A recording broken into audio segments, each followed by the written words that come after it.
عليكم ورحمة الله وبركاته وسلامتي صاحب اللمانتين ميل كستو تشوكتان مقعي ونور إبراهيم علي channel kaad igala socotaan waa Alnur Academy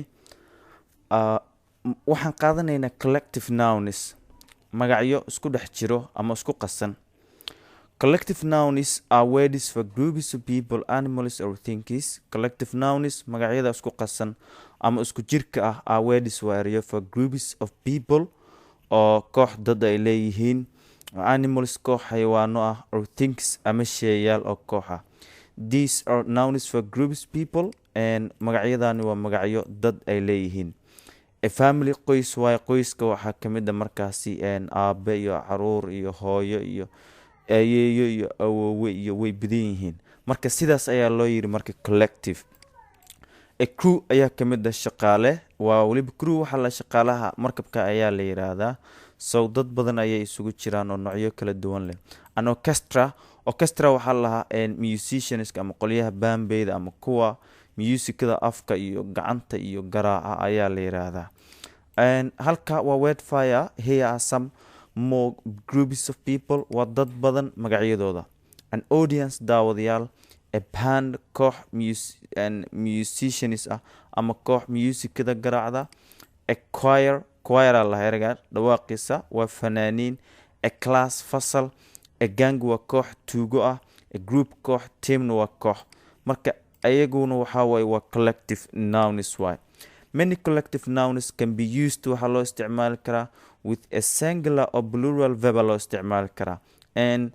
singular waa dhihi kartaa plural waa dhihi kartaa was your verb waa dhihi kartaa my family was happy to see me and qoyskaygu wuxuu ku faraxsanaa in ay arkaan waa dhihi kartaa my family were happy to see me waa dhihi kartaa oo qoyskaygu wuxuu ku faraxsanaa in ani ay arkaan but the following collective nouns always take a plural verb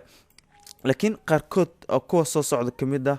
badanaa waxay qaataan ama markasta waxay qaataan plural verb ay qaataan ficil oo jamac ay qaataan waa cattle oo lo ah and people oo dad the police oo police-ka ah okay here are some collective nouns that are used for groups of people animals or things waa magacyo isku qasan oo collective ah oo loo isticmaalo koox dad ah koox xayawaano ah iyo waliba koox shayyaal ah marka mid kastana koox waay marka a brood of chickens waa koox digaagada ama koox oo jiiljiiliyo ah ilmo doora ah a band of musicians koox musicians oo musicada garaacda a school of fish koox malaay ah ama koox kalluun ah a team of players koox ciyaartooy ah ama dadka ciyaarta kubadda ciyaara here are some more collective nouns waa erayo badan oo ayagan maxaan ku raadayay collective noun ah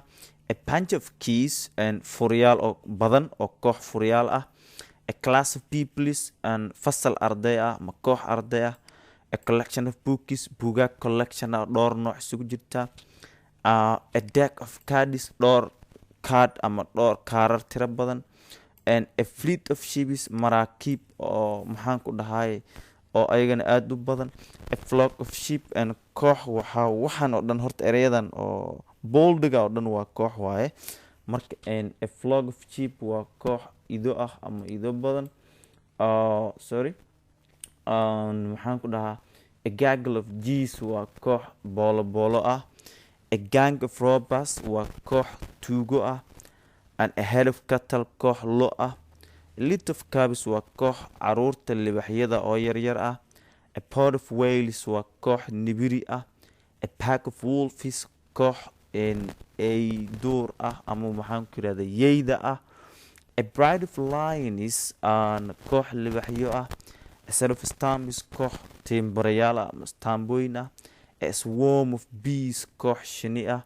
a troop of actors koox jiliyaal ah ayaa la yiraahdaa marka intaan ayaa waxaa la yiraahdaa maxaan ku dhahay collective nouns